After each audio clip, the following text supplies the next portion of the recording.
बहुत समय पहले चंद्रवंश में एक महान प्रतापी राजा हुए, जिनका नाम था ययाति। वो अपने पिता नहुष की तरह ही वीर, न्यायप्रिय और महत्वाकांक्षी थे, लेकिन उनके हृदय में भोगों और ऐश्वर्य की एक अथाह तृष्णा निवास करती थी। ययाति का विवाह देवगुरु शुक्राचार्य की लाडली और अभिमानी पुत्री देवयानी से हुआ। शुक्राचार्य ने अपनी पुत्री के साथ ही दैत्यराज वृषपर्वा की राजकुमारी शर्मिष्ठा को भी देवयानी की दासी बनाकर ययाति के महल में भेज दिया। देवयानी ययाति की पटरानी तो थी, पर उनका अहंकार और अधिकार बोध उनके प्रेम पर हावी रहता था।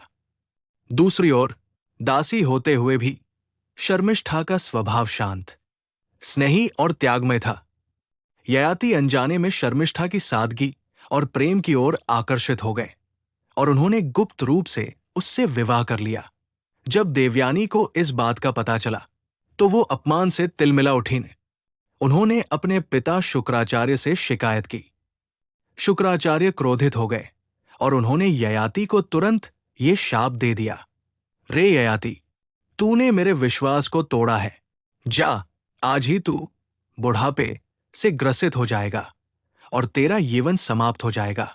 शाप के प्रभाव से ययाति उसी क्षण एक वृद्ध व्यक्ति में बदल गए।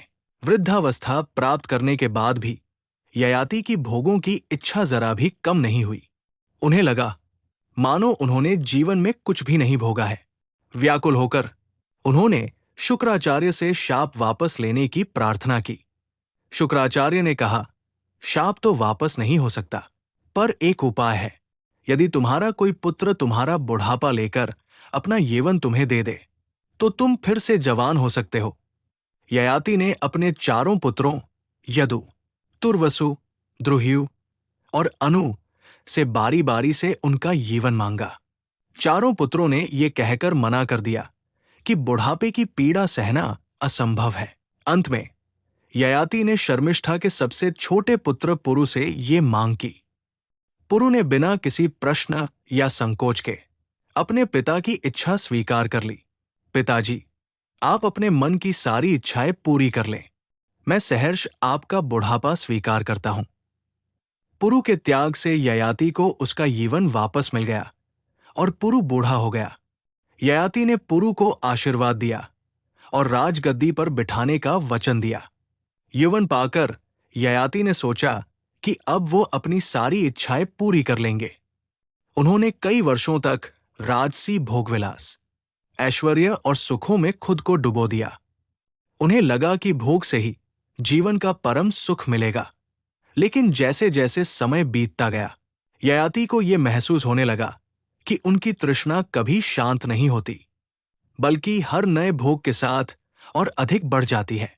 उन्होंने अथाह धन, शक्ति और रूप का उपयोग किया, पर हृदय में एक खालीपन बढ़ता गया। एक दिन ययाति गहरे चिंतन में डूबे थे। उन्हें ये शाश्वत सत्य समझ में आया कि इच्छाएं घी के समान होती है, जो भोग रूपी अग्नि में डालने पर बुझने के बजाय और भड़कती है। अरे, मैंने वर्षों तक सुखों का भोग नहीं किया, बल्कि सुखों ने ही मुझे भस्म कर दिया। ये यौवन और ये भोग विलास अस्थायी है।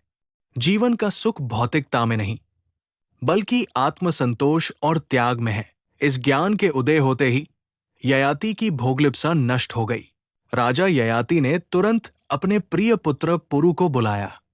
उन्होंने पुरु को उसका यौवन लौटाया और उसे अपना उत्तराधिकारी घोषित किया।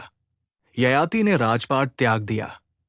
उन्होंने अपनी रानियों और पुत्रों से विदा ली और वन में जाकर त्याग और तपस्या का जीवन अपनाया। उन्होंने अपना शेष जीवन इच्छाओं पर विजय प्राप्त करने में समर्पित कर दिया। इस प्रकार एक भोगी सम्राट ने अंत में विरक्ति के मार्ग पर चलकर अपने जीवन का वास्तविक अर्थ खोज लिया। ये कहानी हमें सिखाती है कि भौतिक सुखों के पीछे भागना एक अंतहीन दौड़ है। यदि हम मन को नियंत्रित नहीं करते हैं तो इच्छाएं ही अंततः हमें भस्म कर देती हैं, जैसा कि ययाति को महसूस हुआ। भोग से भोग की इच्छा कभी शांत नहीं होती। इच्छाएं अग्नि में घी के समान होती है। उन्हें पूरा करने से वे बुझने के बजाय और भड़कती है। वास्तविक सुख भौतिकता में नहीं, बल्कि आत्मसंतोष और इच्छाओं पर विजय प्राप्त करने में है।